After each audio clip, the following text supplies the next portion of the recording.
Good morning বন্ধুরা, তোমরা সবাই কেমন আছো? আশা করি সবাই ভালো আছো, আমরাও ভালো আছি। আর সকালবেলাতে সকালের কাজ বাজ সেরে তারপরে আমি চলে এলাম রান্নাঘরে। টিফিনটা তো আমাদের অলরেডি হয়ে গেছে, খাওয়াও হয়ে গেছে। সব টিফিন শেষ করে তারপরে আমরা এই দেখো, এই খলসে মাছটা আগের দিনই এনেছিল। এই মাছটা জানো তো, মানুষকে কি করে ঠকায়। মানুষ যতক্ষণ না ঠকবে ততক্ষণ কি করে জিতবে, না ঠকলে তো আমরা জিততেই পারবো না। ঠিক আমাদের অবস্থাও তাই। এই মাছটাকে যখন আমার হাজব্যান্ড বাজার থেকে কিনে এনেছিল, তখন বাড়ি এসে বলল যে পুরো কাটা আছে, পুরো পরিষ্কার করা আছে, তুমি একটু ভালো করে ধুয়ে নিও।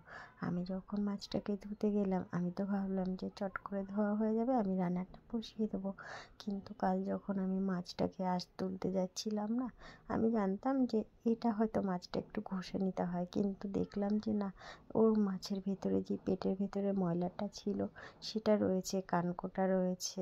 যখন আমি মাছটাকে পরিষ্কার করতে গেলাম, একটা দুটো করে দেখলাম না, পুরো মাছটাই না সেইভাবেই রয়েছে।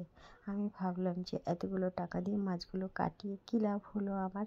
কিছুই হলো না, শুধু একটু পেটটা কেটে দিল আর লেজটা কেটে দিল। এটা হয়তো আমি বাড়িতেও করে নিতে পারতাম, কোনো ব্যাপারই ছিল না। বেকার মানুষটার একটা বিশ্বাস নষ্ট হলো, তাই না? আমার হাজব্যান্ডকে বলতেই বললো না, না মাছ তো পরিষ্কার। আমি বললাম মাছ পরিষ্কার তো এগুলো কি? তখন সে বলল, দেখেছো অন্যান্য দিন কত পরিষ্কার করে দেয় মাছগুলো, আর আজ কী করে দিল। তার যদি শরীরটা খারাপ থাকতো বা তার যদি কাটতে নাই ইচ্ছা করতো, সে বলতেই পারতো, তাই না, যে আমি আজ কাটবো না মাছটা।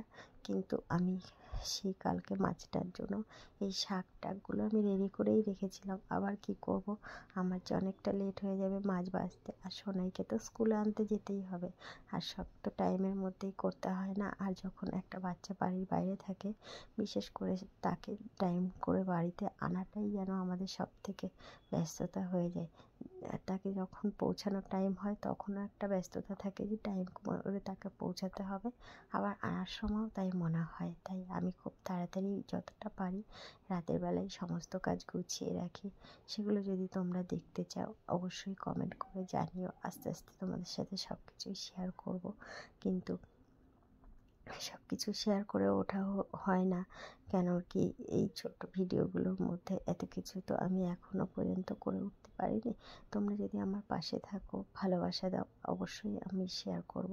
আর দেখো এখানে এইগুলো শীতকালের সবজি, এই সবজিটা খেতে প্রত্যেকটা মানুষই ভালোবাসে। শিম আছে, আমি বেগুনটা দিইনি, বেগুনটা আমার ঘরে ছিল, কিন্তু বেগুনটা তবুও আমি দিইনি।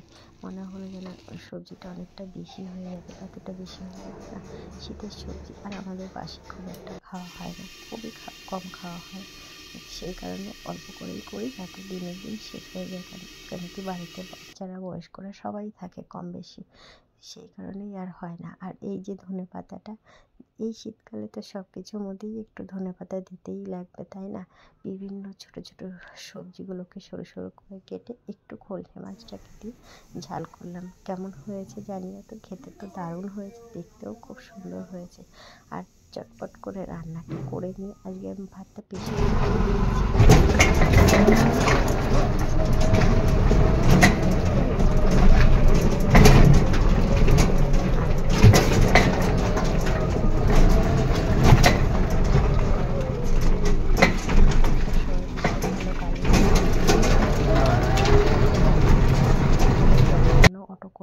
টোটো করে যাওয়াটাই যেন সব থেকে ভালো। আর সোনাইকে নিয়ে চলে এসেছি খেতে, আর ও খাবার সময় আগে দেখছে মামাম দেখে তো ফিশটা কী করে বানিয়েছ। আর জানো তো, ও ফিশ খেতে ভীষণ ভালোবাসে, ছোটো ফিশগুলো ও খুব সুন্দর করে বানিয়েছে, খেয়ে নিতে পারে। খাওয়া দাওয়া করার পরে দিচ্ছিলাম, খুব চিৎকার করছিল। এই পাখিগুলো কী পাখি বলে জানো? আমাদের এখানে তো বলে ঝুঁটুটে পাখি, কিন্তু নাম জানি না। যাই হোক, পাখিটা পাখি আমার ভীষণ ভালো লাগে। আর ওরা দেখো ওখানে স্নান করছে, ওরা দুজন স্নান করে ওখানে বসেছে, আর বাকিগুলো ওখানে বসে স্নান করছে।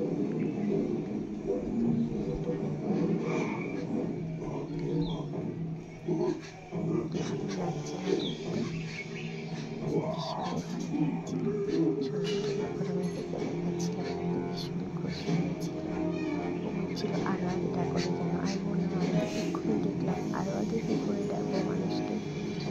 সে কি আর মানতে চায়? সেই জন্য আরও আগে ডাকতে হলো। জল দেখে দেখো যেন সবাই নেচে নেচে আসছে স্নান করতে। আমরা হয়তো শীতকালে জল দেখে ভয় পাই, ওদের কিন্তু ওটা হয়নি।